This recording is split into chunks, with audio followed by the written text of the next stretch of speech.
It's an AFC West divisional battle south of the border as the Chiefs and Chargers meet at Estadio Azteca in Mexico City. And to help us break it down this week, we welcome on NFL Network's MJ Acosta. MJ, we appreciate you joining us. Thanks you guys for having me. This is going to be a really hype game. I'm excited for it. So I actually saw you just a little bit ago, and you had mentioned that you've actually been to this stadium before. Just what can the team, the players, and fans who are watching on TV, what can they expect from the atmosphere there?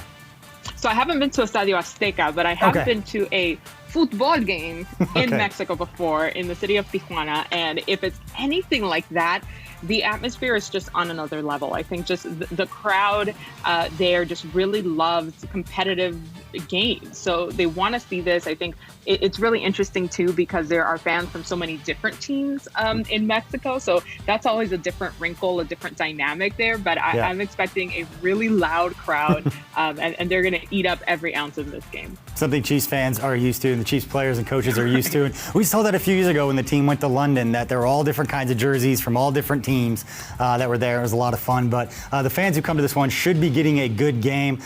You look at what the Chiefs have done to just the division overall and what Andy Reid has done against the AFC West in his career. 9 of 10 over the Chargers over the last 10 games, and then 23 of their last 25 they've won against the AFC West. But this Chargers team, in their last meeting, they came out on top. That thrilling 29-28 victory for the Chargers with just the pass to Mike Williams with 4 seconds remaining. Chiefs fans don't want to hear any more about that. But for you, what are you expecting from this matchup? Yeah, I'm expecting it to go all the way down to the final seconds of the fourth quarter. I mean, you'd expect nothing less from a rivalry like this one, a divisional matchup, especially at this point in the season where this AFC West division is so up in the air. I mean, Patrick Mahomes said it himself a little earlier that the margin of error is so small here in these games, especially with how close all of the teams in this division are, can really shift rather quickly. The players, of course, are highly aware of what it all means, of the bigger implications later on in the playoff picture. So when you add all of that together, plus you set it on an international stage in prime time, I mean, that's a recipe for hyper competitiveness. Yeah, every game is always important, but you get to this point in the season, the Chargers have 6 losses already, so if they want to make a push, it's basically win or go home at this point. So I'm not sure if 7 wins is going to even get you a wild card spot this year in the AFC. But you mentioned Patrick Mahomes, and I want to ask you about him because it's just every time we talk about the Chiefs, the first question is always going to be Patrick Mahomes. And we saw last week in his return, 446 yards passing, just 24 days removed from a dislocated kneecap. Just from your perspective, when you watch him this season and just overall, what are your impressions of Mahomes? Well, I've never been more sure that he's not an actual human being. He's 100% cyborg, robot, cheat code, whatever you want to call it. He is just a different caliber of player. He's almost like a hybrid player, right? The things that he does, so many comparisons drawn with, a cross-sport athlete, and he certainly is that and then some. It's just incredible to watch because you never know what to expect. We thought we had seen it all with the no-look passes, right? And then he comes through and shows us something else. So it's so great for the game. It's so great for the next generation of fans too to see this type of play, and I think that kind of electric energy that he brings to the field resonates throughout the team, certainly with opposing teams as well. They know they have to bring their best fight against a guy like Patrick Mahomes and this high-powered Chiefs offense. Yeah, the special ones just make it look easy, and he makes a lot of very difficult things look very, very easy. And another guy who's done that is Phillip Rivers, and his career is a future Hall of Famer, but he hasn't always played his best against the Chiefs. In those last 10 games that I mentioned, the Chargers have 20 turnovers in those games, and Phillip Rivers has 16 of them with interceptions. And I'm just curious from your perspective, do you see a path for the Chargers to win this game in which Phillip Rivers doesn't have one of his better games of the season? He has to play his absolute best football if the Chargers want a shot at walking away from Estadio Azteca with the W, without question. I mean, there's no way around it. The turnover battle, I think, in this game is going to be paramount, and that starts and ends with Phillip. At least as far as the Chargers are concerned, the ratio is there, the statistics are there, not in his favor. So I think when you're looking at what they're trying to avoid in this game is getting picked off for sure, and making sure that Phillip is running on all cylinders. I think sometimes that the Chargers team lives and dies on how well Phillip Rivers plays.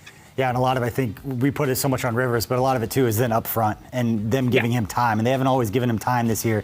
I know that right guard Dan Feeney has given up the most pressures of any guard in the NFL, and their 2 tackles are both in the top 7 in that. And you combine that with guys like Chris Jones and Frank Clark wanting to get after it, and they are ready to make a statement on prime time with as much has been made about the Chiefs defense this season. And the one area that I want to ask you about that the Chiefs have struggled at different points are the running backs catching the balls out of the backfield. And the bad news for the Chiefs is they're facing the running back, and 2 of them that are pretty good, but one of them who leads the NFL in receiving yards among running backs, and Austin Eckler. And that's taking nothing away from Melvin Gordon and what he's doing now that he's back and healthy.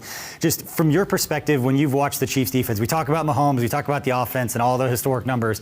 What have you seen from the Chiefs defense throughout this season?